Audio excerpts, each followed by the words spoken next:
Hello guys! Magandang buhay sa ating lahat and welcome to my YouTube channel. So for today's video guys ay gagawa tayo ng mango graham. At ayan na po ang mga ingredients ng aking mango graham. But before that guys ay magpapasalamat ako sa mga sumusuporta sa aking channel. Ayan, at sa mga nanonood sa aking mga video.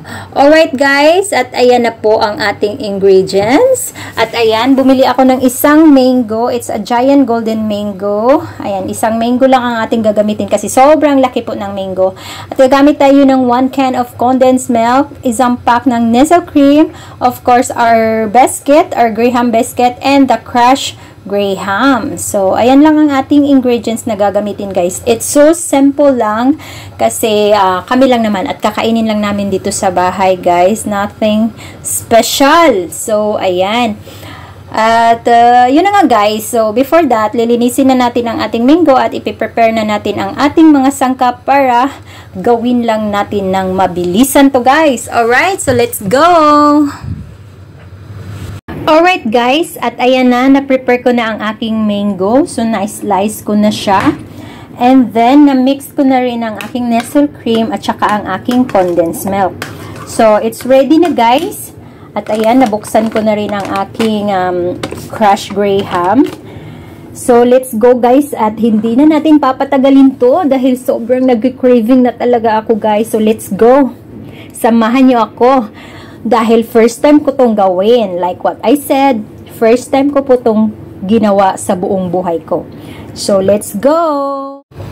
Alright guys, so ito yung gagamitin natin na Tupperware guys. Ayan, bilili ko rin to guys para if ever nagagawa ako ng mga dessert, ito yung ginagamit ko like macaroni, and now gagamitin ko din siya para sa aking mango graham. So ayan guys, at ilalagay na natin ang ating biscuits kasi yun yung first step na gagawin natin sa ating paggawa ng mango graham. So ayan, yung biscuit na to pa guys ay hindi siya maganda kasi nagbibiyak-biyak siya. So, let's go.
Guys, so nagpalit lang ako ng gloves kasi mukhang marumi na ang aking gloves. Oh no, marami pa yung biscuit ko guys.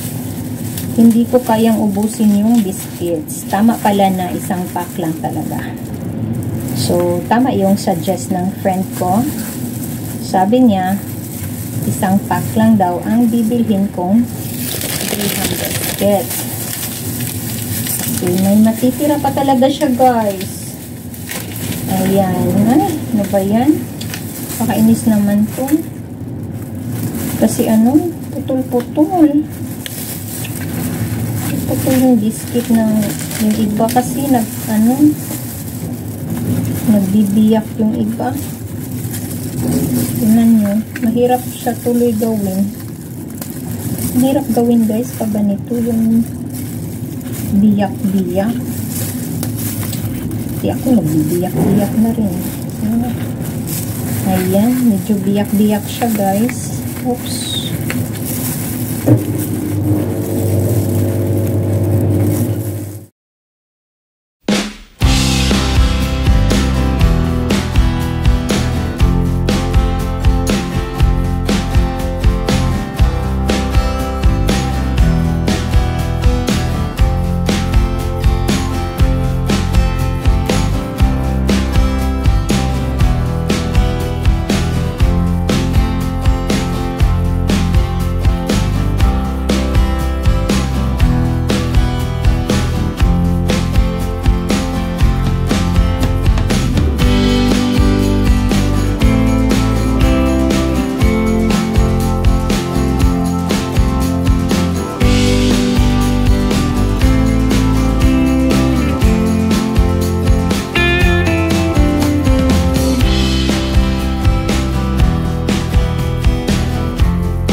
Alright guys, finally it's almost done. So, ubusin na lang natin tong ating crushed graham. Ilagay natin sa ibabaw ng ating mango graham. So, ayan. And then, later on, magkakat tayo ng mango at ilagay din natin sa ibabaw yung mango. So, ayan. Not too bad for the first time, guys. Actually, it's my first time na gumawa ako ng mango float.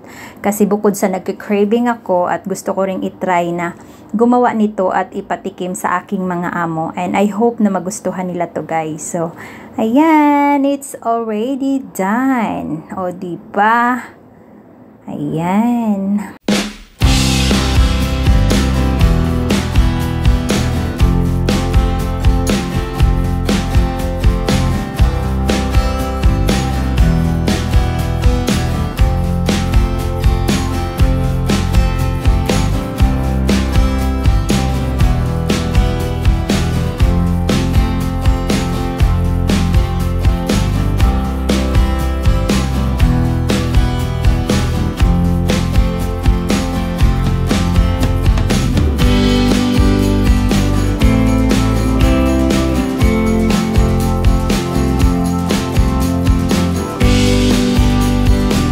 Alright guys, finally it's done. So ayan na aking finished product sa aking mango graham. So guys, hindi ko na siya patatagalin at hanggang dito na lang ang video ko na to. So thank you so much guys for watching my videos. And sa mga hindi pa nakasubscribe sa aking channel, please don't forget to like and subscribe to my channel and hit the notification bell icon below so you will be updated on my upcoming videos. So ayan na nga guys, thank you so much. We love you all guys. Ayan, and God bless everyone. Ciao! Thanks for watching.